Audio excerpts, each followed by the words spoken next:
ఓం గం గణపతియే నమః. శ్రోతలకు నమస్కారం. మన ఛానల్కు స్వాగతం.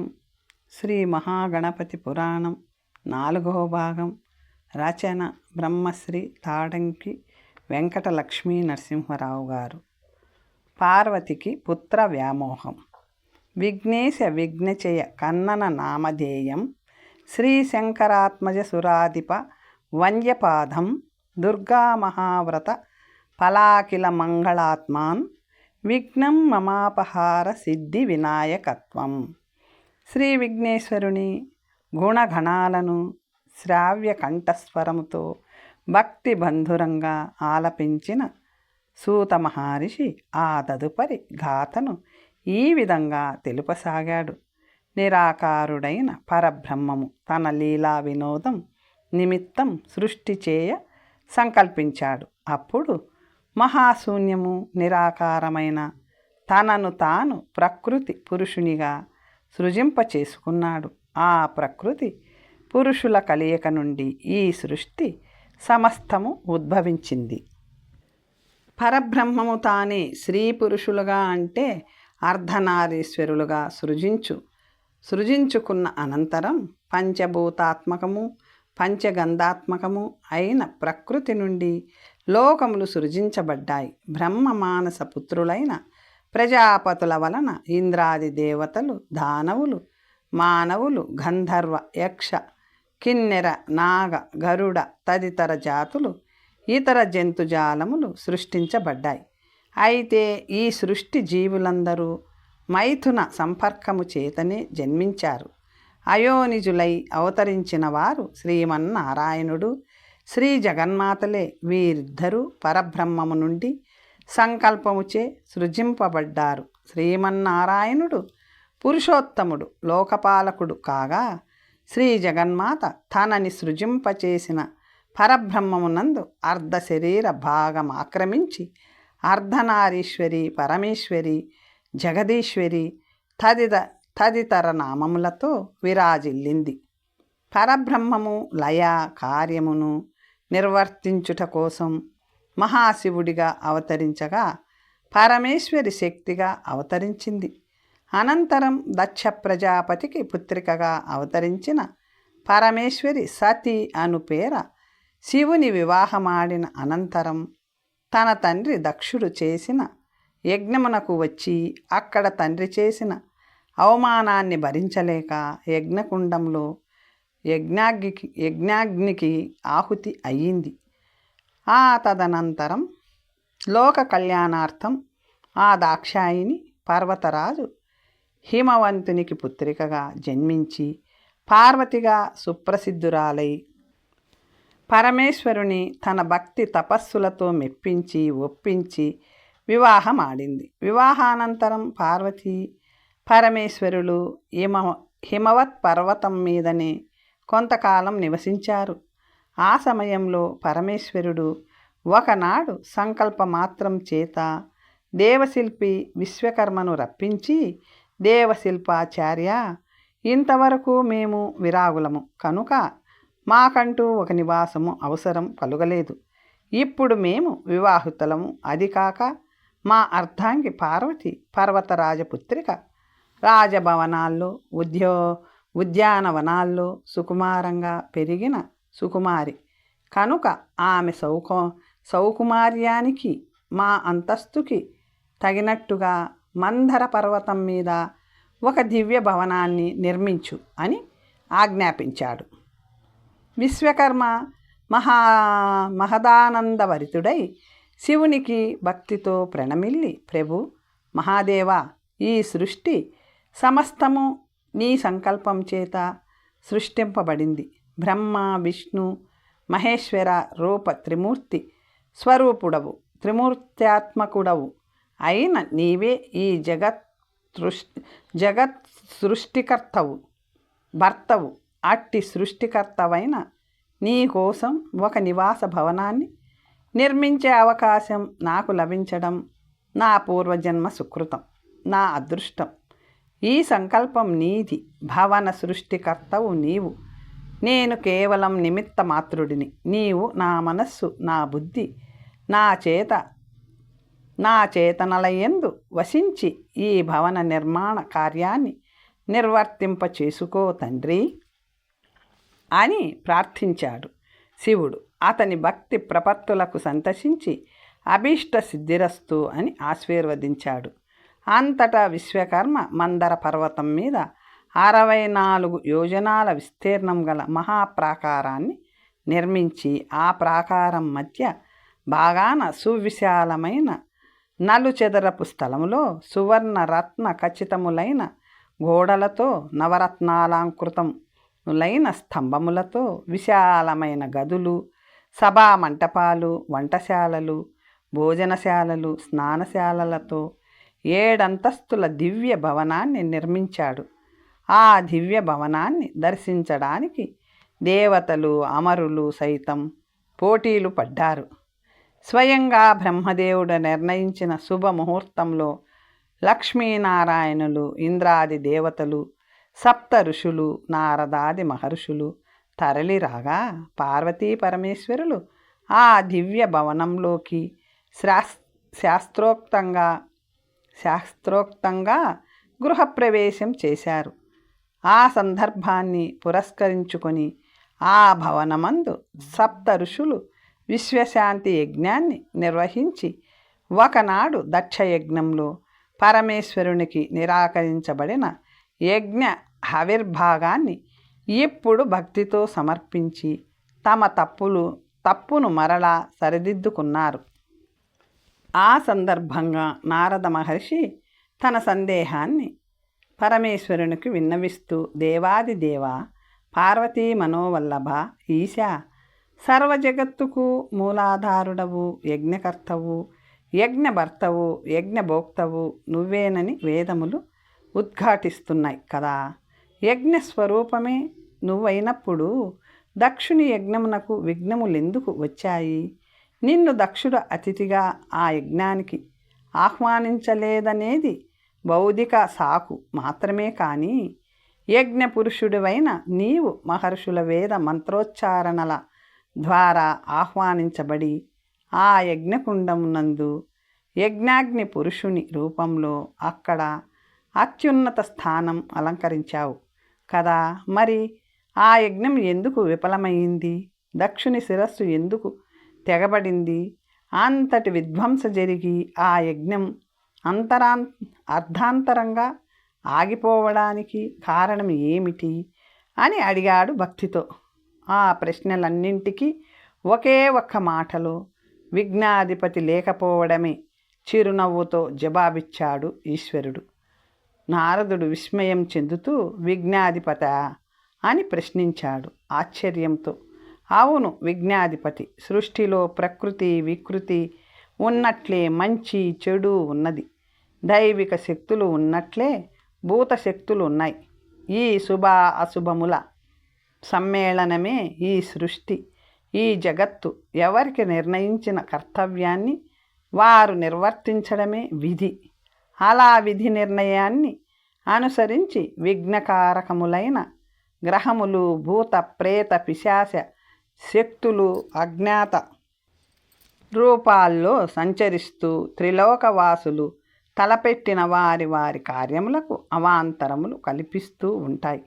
అది వాటి విధి. అయితే ఇట్టి విఘ్నములకు కారకులైన గ్రహశక్తులను అదుపు చేయడానికి, వాటిని నియంత్రించడానికి ఈ విఘ్నములకు అధిపతి లేకపోవడం చేతనే యాగాగ్ని రూపుడనై నేను యజ్ఞపురుషుని స్థానం అలంకరించి ఉన్నప్పటికీ దక్షయజ్ఞం భగ్నమయ్యింది. మున్ముందు త్రిలోకవాసులు చేయు కార్యములకు ఎట్టి విఘ్నములు సంభవించకుండా సంరక్షించడానికి ఒక విఘ్నాధిపతిని నియమించవలసిన అవసరమున్నది అని చెప్పాడు పరమేశ్వరుడు చిరునవ్వుతో. చతుర్ముఖుడు అంజలి ఘటించి, అట్లయిన మహాదేవ, నీవు సర్వజ్ఞుడవు, త్రిలోకవాసుల గుణగణములను ఎరిగిన వాడవు కనుక నీవే మాలో ఎవరో ఒకరిని విఘ్నములకు అధిపతిగా నియమించు, లోక శ్రేయస్సును సమకూర్చు అని ప్రార్థించాడు. విష్ణువు మందహాసం చేస్తూ, మహేశ్వర, విశ్వవ్యాపకత్వ శక్తి గలవాడే విఘ్నములకు అధిపతి అవడం సమంజసం. విశ్వవ్యాపకత్వం లేని పురుషునకు ఆధిపత్యం ఇస్తే ఈ మహావిశ్వజగత్తునందు ఎక్కడ ఏ క్షణాన ఏ విఘ్నం జరుగునో గమనించి దానిని నివారించలేదు. అలా నివారించగల సమర్థత లేనివాడు విఘ్నాధిపతి అయినా ప్రయోజనం ఉండదు. మరి త్రిలోకవాసులలో అట్టి విశ్వవ్యాపక శక్తిగల సమర్థులు ఎవరైనా ఉన్నారా అని అడిగాడు. నారదుడు కల్పించుకొని, లేకే, సర్వవ్యాపకుడు సర్వభక్షకుడు మన అగ్ని భట్టారకుడు ఉన్నాడు కదా అన్నాడు. ఆ మాటకు అగ్నిదేవుని ముఖం వికసించింది. విష్ణువు నవ్వి, అతడికి చప్పున చల్లారిపోయే లక్షణముంది కదా అన్నాడు. అగ్నిముఖం చిన్నబుచ్చుకున్నాడు. వాయువు నారదునికి సైగ చేశాడు.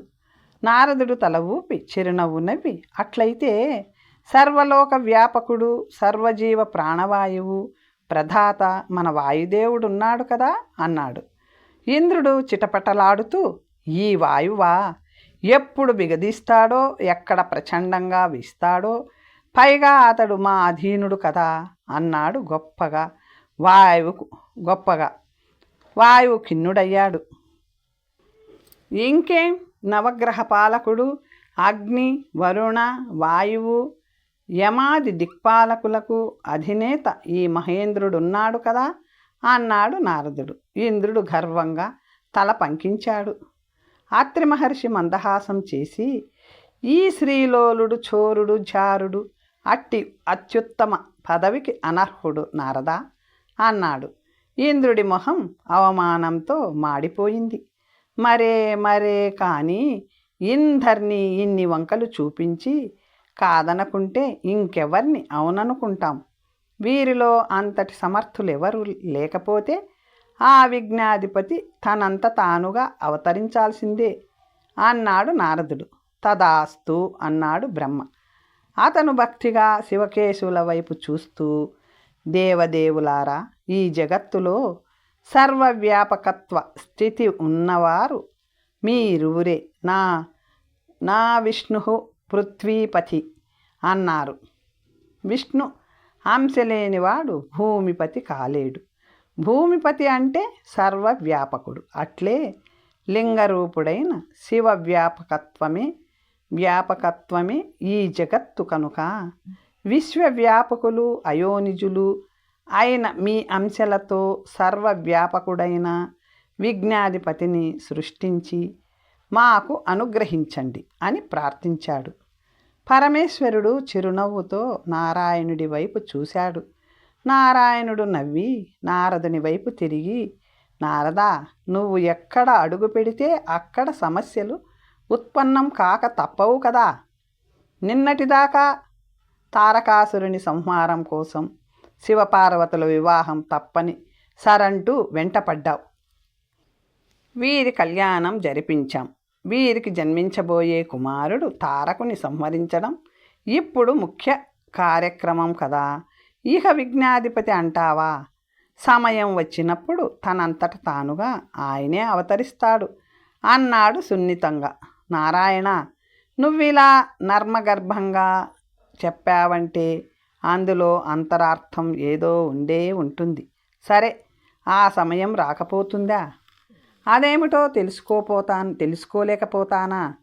నారాయణ నారాయణ అని నవ్వాడు నారదుడు. మహేశ్వరుడు తల పంకించి, ఆ సమయం వస్తుంది నారదా. అంతవరకు మా దాంపత్య జీవితానికి ఎవ్వరూ భంగం కలిగించరాదు. మా దర్శనం ఎవ్వరికీ లభించదు కనుక ఎవ్వరూ మా కోసం ఇచ్చటికి రారాదు అని ఆజ్ఞాపించాడు మహాశివుడు. మహేశ్వరుని శాసనం వెలువడిన పనుక్షణమే బ్రహ్మ విష్ణువులతో సహా 50 మంది తమ తమ లోకాలకు తరలి వెళ్ళిపోయారు. పార్వతీ పరమేశ్వరులు ఏకాంత జీవితానికి భంగం కలగకుండా, ఆ భవనం పరుల కంట పడకుండా అదృశ్యమైపోయింది. అనంతరం 100 దివ్య సంవత్సరాల పాటు పార్వతీ పరమేశ్వరులు ఆ అదృశ్య భవనంలో కేళి వినోదాలతో కాలం గడిపారు. అయినా వారికి సంతానం కలుగలేదు. ఒకనాడు పార్వతీదేవి చింతాక్రాంతురాలి దిగులుగా ఉండడాన్ని గమనించిన పరమేశ్వరుడు ఆమెను సమీపించి ప్రేమతో, దేవి, సాక్షాత్ జగజ్జననివి, శక్తి స్వరూపిణివి, సర్వలోకాలను కుచ్చిలో దాచుకున్న లోకమాతవి, దారిద్ర్య దీనార్తులకు సిరి మా లక్ష్మీదేవివి, దుష్ట సంహార దుర్గాదేవివి, ఈ సకల చరాచర జగత్ సృష్టి జీవులకు తల్లివి. అలాంటి నీ ముఖమండలము నందు ఈ విచార చిహ్నాలాదేవి అని అడిగాడు. పరమేశ్వరి నిట్టూర్చి, ప్రభు, జగన్మాతనైనా సృష్టి జీవులందరికీ తల్లినైనా నేను శ్రీ స్వరూపిణినే కదా.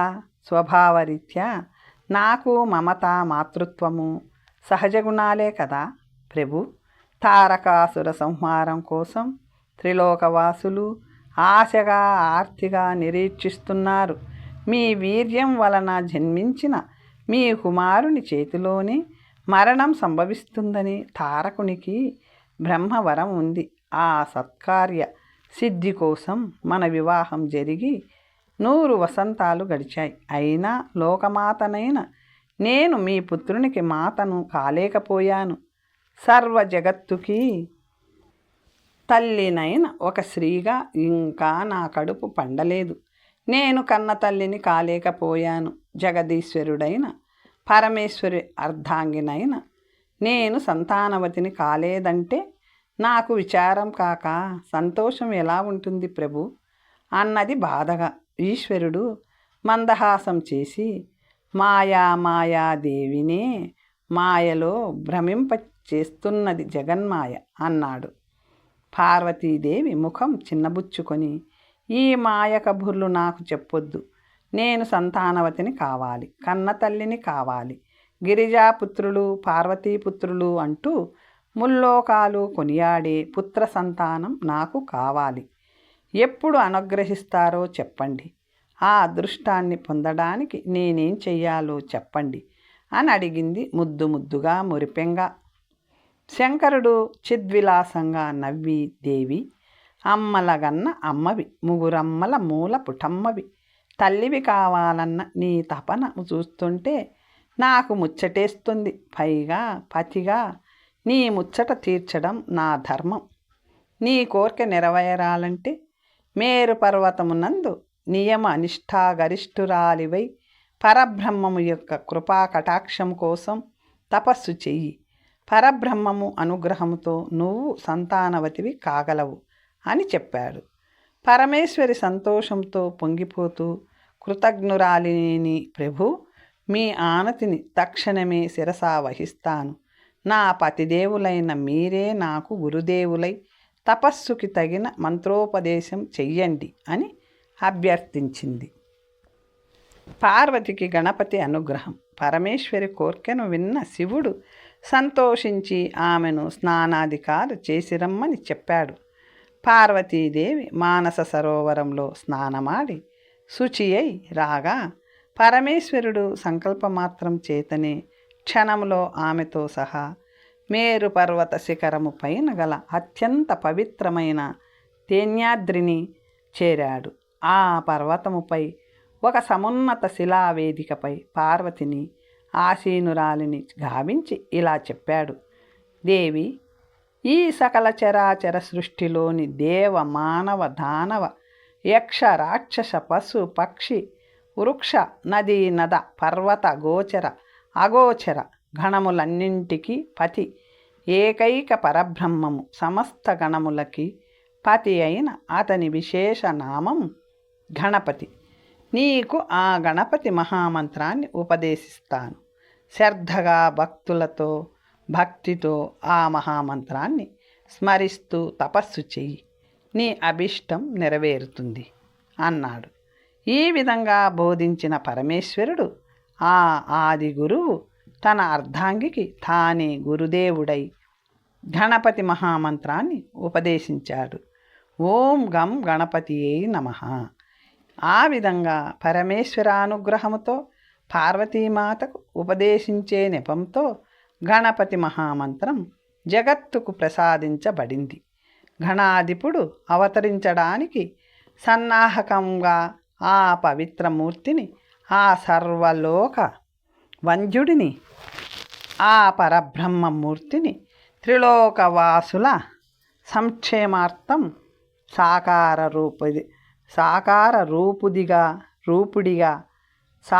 రూపుడిగా అవతరించడానికి వేదవాక్కు కంటే పరమ పవిత్రము, మహామహిమాన్విత, శక్తివంతమైన గణపతి మహామంత్రం ఈ విశాల విశ్వానికి ముందుగా అనుగ్రహించబడింది.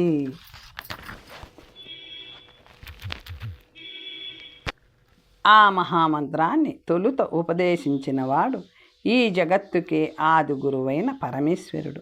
ఆ మహామంత్రాన్ని తొలుత జపించినది ఈ జగత్తుకే తల్లి అయిన జగన్మాత పార్వతీదేవి. ఆ ఆది దంపతులు ఆ పరబ్రహ్మమునకు ప్రతిబింబము ఒకే నాణెమునకు గల రెండు పార్శ్వముల వంటి వారు. అంటే నిరాకారుడైన పరబ్రహ్మము తన ప్రతిబింబముగా సాకార రూపము ధరించాడు. ఇప్పుడు తన పార్షాదులలో వాంఛను కల్పించి వారి వాంఛాఫలముగా తాను సాకార రూపుడైన గణపతిగా అవతరించడానికి తానే తన నామాక్షరపూరకమైన మహామంత్రాన్ని తానే సృజించి తన పార్షదుడు అయిన పరమేశ్వరుడి నోట పలికించాడు. తన అవతార ఆగమన వార్తని అలా లోకానికి చాటించాడు. ఇహ తన పార్షాదులైన పార్వతీ పరమేశ్వరులకి పుత్రుడుగా తానే అవతరించాల్సి ఉన్నది. ఆ శుభతరణం ఎప్పుడో, ఆ అవతరణ ఏ విధంగానో. ఓం గం గణపతియే నమః. మహామంత్రాన్ని నియమనిష్టలతో భక్తి శ్రద్ధలతో స్మరిస్తూ 12 సంవత్సరాల పాటు కఠోర తపస్సు చేసింది పార్వతీదేవి. పార్వతీదేవి అంటేనే పరబ్రహ్మము యొక్క ఛాయ. ఆ ఛాయ మాయగా పరమేశ్వరుని అర్ధ శరీరాన్ని ఆక్రమించి తదుపరి పరమేశ్వరిగా సాకార రూపాన్ని దాల్చింది. అలాంటి పార్వతీదేవి తపస్సు చేయడమేమిటి? ఆ తల్లి తపస్సు చేయడం ఇదే మొదటిసారి కాదు. దక్షుని పుత్రిక దాక్షాయినిగా అవతరించాక పరమశివుని పతిగా పొందడానికి తపస్సు చేసింది. దక్షయజ్ఞవాటికలో యజ్ఞాగ్నిలో దగ్ధమై ఆ అవతారం చాలించాక శివుడు విరాగి అయినాక మరలా శివ సాన్నిధ్యాన్ని చేరాలన్న కాంక్షతో తపస్సు చేసి తత్ఫలితంగా పర్వతరాజు పుత్రిక పార్వతిగా అవతరించింది. అప్పుడు మళ్ళీ కఠోర తపస్సు చేసి పరమేశ్వరుని పతిగా బడసి 100 సంవత్సరాల పాటు దాంపత్య జీవితాన్ని అనుభవించింది.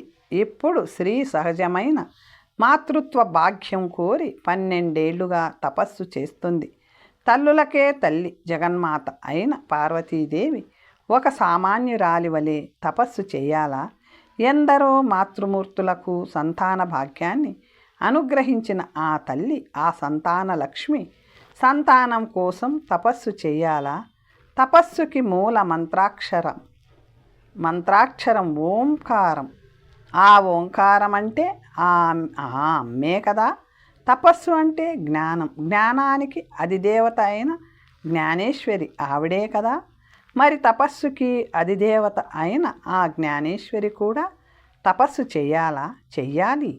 తొలుత ఓంకారనాథ రూపంగా అవతరించిన ఆ తల్లి త్రిలోకవాసులకు మార్గదర్శనం చేయడానికి ప్రతి బీజాక్షర మూలమంత్రమునందు తాను ఓంకార పూరకంగా ప్రథమ స్థానం అలంకరించి ప్రతి మంత్రాన్ని శక్తిపూతం చేస్తుంది. ప్రతి చోట ప్రతి మంత్రమందు, తంత్రమందు, యంత్రమందు, ధ్యాన యోగ తపస్సులందు తానే ముందుండి మార్గదర్శనం చేస్తుంది. ఓంకారం లేని ధ్యాన యోగ తపస్సులు లేవు. జపానుష్ఠాన మంత్రాలు లేవు. తల్లి నేర్పితేనే బిడ్డలు నేర్చుకుంటారు. తల్లి సాధన చేస్తుంటే చూసి బిడ్డలు అనుసరిస్తారు, ఆచరిస్తారు. మార్గదర్శనం అంటే స్వయంగా ఆచరించి చూపడం. ఒక లక్ష్యాన్ని సాధించడానికి ఎవరైనా మానసిక స్థిరత్వాన్ని చేకూర్చుకోవాలి. అటుపై ధ్యాన, యోగ, తపోమార్గాలను అనుసరించి దివ్యత్వాన్ని సంతరించుకొని ఆ తదుపరి లక్ష్యాన్ని సాధించాలి. ఇదే విజయానికి అత్యుత్తమ మార్గం. ఆ అత్యుత్తమ మార్గాన్ని అనుసరిస్తే ఎలాంటి ప్రయోజనాలు పొందవచ్చునో జగత్తుకి ప్రత్యక్షంగా చాటడానికి జ్ఞానదేవత అయిన జగన్మాత కూడా స్వయంగా తపస్సు చేస్తుంది. ధ్యానము, తపస్సు అంటే తెలియని కాలంలో కార్యసాధనకు ధ్యానము, తపస్సులు అత్యుత్తమ సాధనలని, వాటిని లోకానికి ప్రకటించి పరిచయం చేసి స్వయంగా ఆచరించి వాటి గొప్పతనాన్ని చాటిన ఆ తల్లి నాటి నుంచి సందర్భం వచ్చినప్పుడల్లా లోకులకు ప్రత్యక్షంగా బోధించడానికి తాను స్వయంగా తపస్సు చేస్తూనే ఉంది. అంతేకాదు సాక్షాత్ పరమేశ్వరుడైన జగదీశ్వరి అయిన లోకాచారాన్ని పాటించక తప్పదని, ఆచార వ్యవహారాలకి ఎవ్వరూ అతీతులు కారని చాటి చెప్పడానికే ఆ ఆది దంపతులు నాటకీయంగా ఈ తపస్సు అనే నాటకాన్ని ఆడిస్తున్నారు.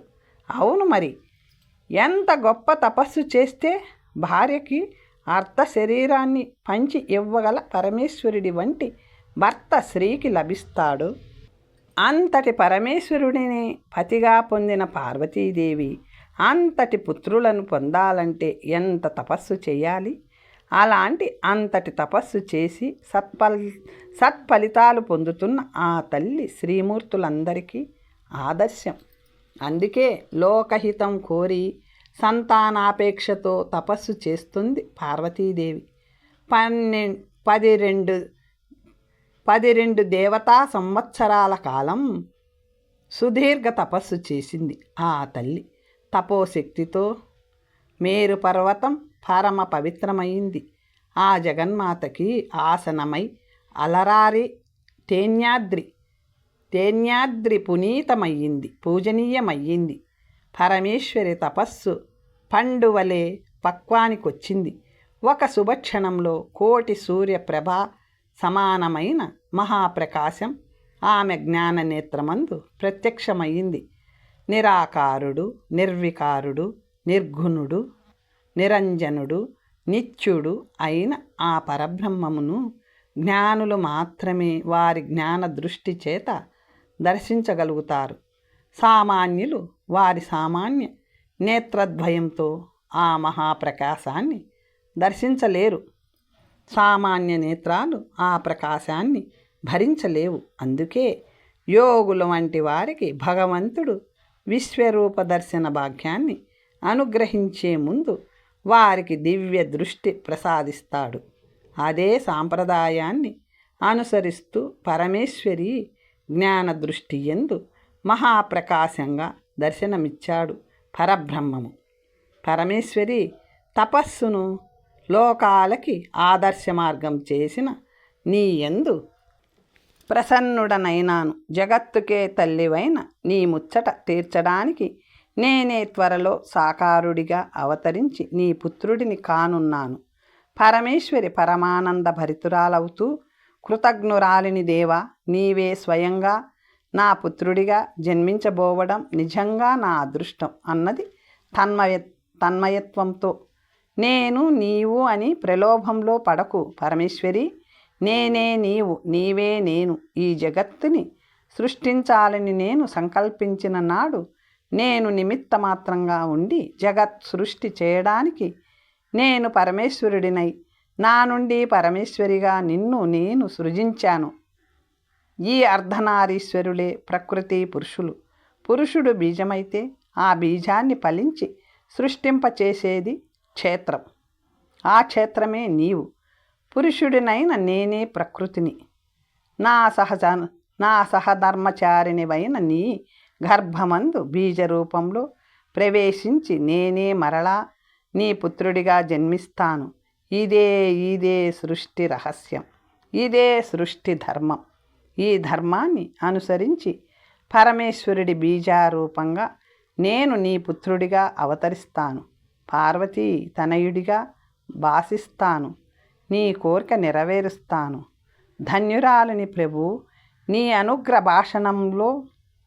అనుగ్ర భాషణంతో చరితార్థురాలినయ్యాను. మీరు అవతరించే ఆ శుభ తరుణం కోసం నిరీక్షిస్తాను. వినమ్రంగా పలికింది దేవి భక్తితో. మంచిది, కానీ ఒక్క హెచ్చరిక. ఏమిటి ప్రభు అన్నది. ఏమిటి ప్రభు అడిగింది పరమేశ్వరి. పరబ్రహ్మముని పుత్రునిగా పొందడం, ఆ మహా తేజస్సుని గర్భవాసాన ధరించి నవమాసాలు భరించడం ఎంతటి మహాసాధ్వికైనా, మరెంతటి పుణ్యశ్రీమూర్తికైనా, జగన్మాతవైన నీకైనా అసాధ్యమైన కార్యం. అది సుకృతం కావాలంటే నీ సంకల్పం సంపూర్ణంగా నెరవేరేంత వరకు నీవు మదమాశ్చర్యాలకు, ఈర్ష్యాద్వేషాలకు, ఆగ్రహావేశాలకు అతీతంగా నిర్వికార నిర్గుణ నిరంజన ప్రకృతి దేవిగా సకల సద్గుణ రాశివై ప్రవర్తించాలి. భూమాతని మించిన ఓర్పు, క్షమా, సహన, దయాగుణాలకు ప్రతీకవు కావాలి. తద్విరుద్ధంగా నీవు ప్రవర్తిస్తే నీ కోరిక నెరవేరుతుంది, కానీ ఏం జరుగుతుంది ప్రభు? అర్ధాంతరంగా ఆతృతగా ప్రశ్నించింది జగన్మాత. అలా ఆరాటాన్ని, అసహనాన్ని ప్రదర్శించి తన సంకల్పానికి తానే తొలి విఘ్నాన్ని కల్పించుకుంది పార్వతీదేవి. జగన్మాత ప్రశ్నకి సమాధానం లభించకుండానే ఆమె దివ్య దృష్టి పథాన్నించి పరబ్రహ్మ మహాతేజస్సు అంతర్రహితమయ్యింది. ఆమె తపస్సు ముగించింది. తన సంకల్పానికి కలిగిన తొలి విఘ్నాన్ని పట్టించుకోకుండా పుత్ర సంతానవతి నవుతానన్న సంతోషంతో తపస్సు చాలించి మనోవేగంతో పరమేశ్వరుని సన్నిధికి చేరుకుంది పార్వతీదేవి. పరబ్రహ్మము అనుగ్రహంతో తనకి పుత్రుడు జన్మిస్తాడన్న ఆశతో రోజులు లెక్క పెట్టుకుంటూ పతితో సంతోషంగా దాంపత్య సుఖాలను అనుభవించసాగింది పార్వతి. ఇటు దేవతల పరిస్థితి నానాటికి దిగజారసాగింది. తారకాసురునికి సామంతులుగా ఉన్న ఇంద్రాది దేవతల బాధలు నానాటికి అధికం అవసాగాయి. శివుని వీర్యం వలన జన్మించిన కుమారుని చేతిలో మాత్రమే నీకు మరణం ఆసన్నమవుతుంది అని బ్రహ్మ నుండి తారకుడు వరం పొంది నాటికి దక్షయజ్ఞంలో సతిని కోల్పోయిన శివుడు విరాగి అయి ఐహిక వాంఛలు విస్మరించి తపస్సులోనున్నాడు. అతనికి వివాహేచ్ఛ లేదు కనుకనే తారకుడు అలాంటి వరం కోరాడు. ఇప్పుడు శివుడికి వివాహమైంది, కానీ వారికి సంతానము కలుగలేదు. అసలు కలుగుతుందో లేదో, ఇప్పటికే సంతానం కలిగిందో చెప్పేవాళ్ళు లేరు. శివుడినే అడుగుదామంటే తమ ఏకాంతానికి భంగం కలిగించరాదని శాసించాడతడు. పైగా ఆ భవనం అదృశ్యమైంది. కిం కర్తవ్యం? దేవతలందరూ వెళ్ళి బ్రహ్మకి మొరపెట్టుకోగా ఆయన వాళ్ళని విష్ణువు వద్దకు తీసుకువెళ్ళాడు. విష్ణువు సంగతంతా విని శివునికి సంతానం కలిగిందో లేదో శివుడే చెప్పాలి. అతని ఏకాంతానికి భంగం కలిగిస్తే క్షమించడు. మీరొక పని చెయ్యండి. ఏదో ఒక యజ్ఞం వంక పెట్టి మందర పర్వతానికి శివుడిని ఆహ్వానించే నెపంతో వెళ్ళండి. మీ ప్రార్థనలకి ఏకాంతం చెదిరి శివుడు దర్శనం ఇస్తాడు. మీ రాకకి కారణం ఉంది కనుక ఏమీ అనలేడు. అప్పుడు అతడిని అడగండి శివపుత్రుని జననం గురించి అని సలహా ఇచ్చాడు. వెంటనే బ్రహ్మాది దేవతలంతా మందర పర్వతానికి చేరుకున్నారు. సరిగ్గా ఆ సమయంలో అదృశ్యంగా ఉన్న ఏకాంత భవనంలో శివుడు మహామోహావేశంతో పార్వతీదేవికి సంతానాన్ని అనుగ్రహించేందుకు వీర్యాన్ని స్ఖలించడానికి సంసిద్ధుడవుతున్నాడు. సరిగ్గా ఆ సమయంలో హర మహాదేవ, శంభో శంకర, భక్తవ శంకర, శివ సాంబశివ, పార్వతీ వల్లభ పరమేశ్వర పాహి పాహి అంటూ బిగ్గరగా స్తుతించసాగారు ఇంద్రాదులు. భక్త సులభుడైన పరమేశ్వరుడు స్ఖలించబోతున్న తన వీర్యాన్ని ఇంద్రియమునందే స్తంభింప చేసుకొని మనోసంకల్పంతో ఆ భవనం నుండి వెలువడి ఇంద్రాదుల మ్రోల ప్రత్యక్షమయ్యాడు. అప్పటి వరకు అదృశ్యంగా ఉన్న భవనం ప్రత్యక్షమయ్యింది. ఆ విధంగా పరమేశ్వరి సంతానవతి కాకుండా మరో విఘ్నం కలిగింది. శివదర్శన భాగ్యంతో ఇంద్రాదులు పెద్ద పెట్టున హర్షధ్వనాలు చేస్తూ పరమేశ్వరుని అనేక విధాల స్తుతించారు. శివుడు వారి స్తోత్ర పాఠాలకు సంతసిస్తూ ఏమిటి మీ అభిష్టం అని అడిగాడు.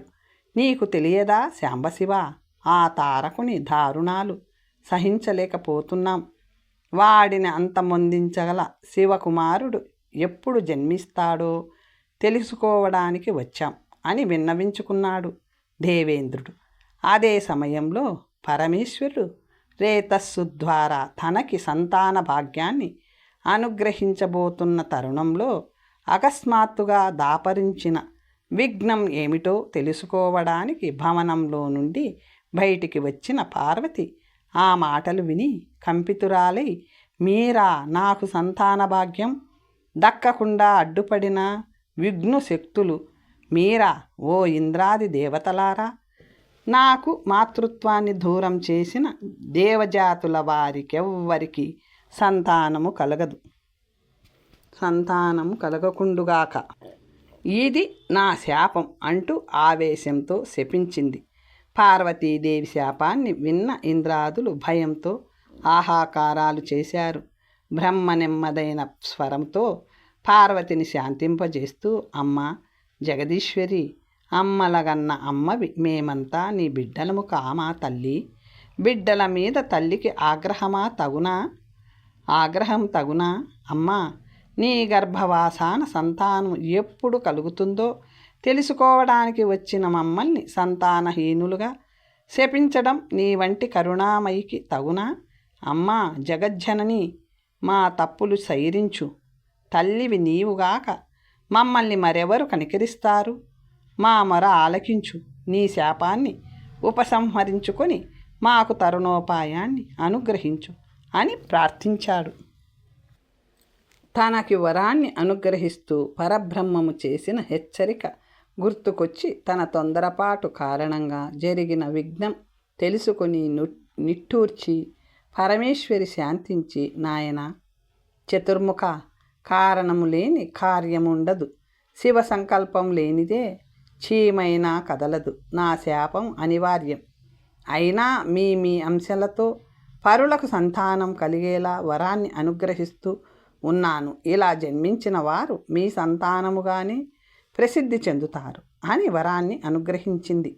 బ్రహ్మాది దేవతలు వినమ్రులై మాతకు అంజలి ఘటించారు. అనంతరం పరమేశ్వరుడు దేవతలను సముదాయిస్తూ, బ్రహ్మాది దేవతలారా, పరబ్రహ్మము నుండి అవతరించిన పరమేశ్వరుడినైన నేను 100 దివ్య సంవత్సరములకు ఒకసారి మాత్రమే నా రేతస్సును స్ఖలింపచేస్తాను.